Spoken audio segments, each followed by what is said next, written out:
रहमान रहीम। ये पीडीएम की पार्टियां जिन्होंने पिछले 2 साल से फिर पूरी कौम का नाक में दम किया हुआ था, महंगाई के सिलसिले में डे मार्च पे मार्च कर रहे थे और कह रहे थे कि नाअहल है नालायक हैं जिसकी वजह से महंगाई बढ़ रही है। पेट्रोल की कीमतें जब बढ़ी तो पेट्रोल पंप कहा गया, पेट्रोल बम कहा गया।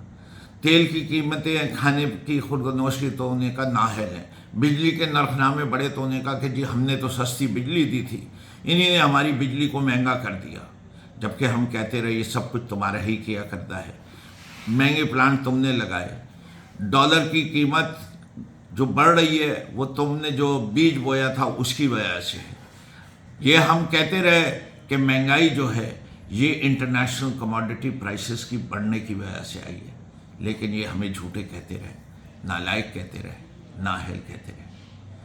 अब 60 रुपये जो है पेट्रोल की और डीजल की कीमत में बढ़ा दी है। कितने दिन में? 10 दिन में। और खाने का तेल 300 रुपये से ज़्यादा बढ़ गया, 47% कीमत बढ़ाई 1 माह में।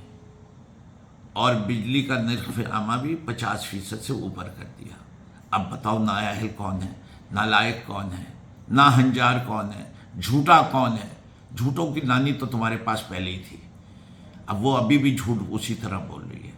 अगर तुम में थोड़ी शर्म होती, थोड़ी हया होती, और ख़ास तौर पे वो जिसको डीजल कहा जाता है उसमें होती, तो अपने महंगे होने पे खुदकुशी कर लेता जो आवाम पे बोझ डाला है उसने। लेकिन वो कहेगा खुदकुशी तो इस्लाम में हराम है। अरे भाई, और कुछ नहीं तो अपने आप को मौलाना कहना बंद कर दो। तुम झूठे हो, तुम मक्कार हो, तुम कौम को वर्गलाते हो, और वो तो है ही इस मुल्क की सबसे बड़ी बीमारी। अब उसके मुंह पे क्यों ताला लग गया? उसके जो बेटे साहब हैं वो घूम रहे हैं अपनी माशौकों के साथ और मज़े उड़ा रहे हैं। कितने ट्रिप लगा चुके हैं शहबाज शरीफ। मुल्क महंगाई में है। क्या ये सच्चाई है? हाँ, ये सब कुछ मैंने जो कहा सच है। जवाब